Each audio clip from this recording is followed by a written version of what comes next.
You're watching EAC News. Thank you for joining us. 2 days before the end of the border closure, provinces bordering Thailand are preparing for a massive influx of returning migrant workers. Banteay Meanchey has added more quarantine facilities for workers stranded on the Thai side of the border. At the same time, Tbong Khmum and Veng's quarantine centres have been inspected to ensure there's enough equipment and capacity. EAC News reporter Reatrey has the latest.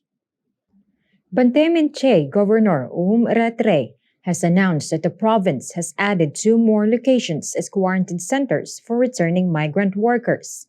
This is in preparation for when border closures are due to end at midnight on Thursday. The governor says the 2 new quarantine facilities can accommodate around 3,000 people each.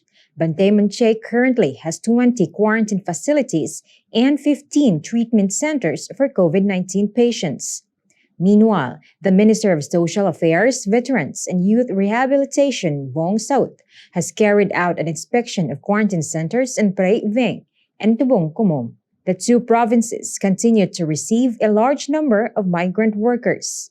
Prime Minister Hun Sen announced last week that returning migrant workers will need to quarantine for at least 7 days at the border before being allowed to quarantine in their home provinces. Any migrant workers testing positive for COVID-19 will need to remain at the border, except those with only mild cases who will be allowed to receive home treatment. The transportation of all migrant workers, whether for quarantine in their home provinces or treatment at their own places of residence, will be handled by the military.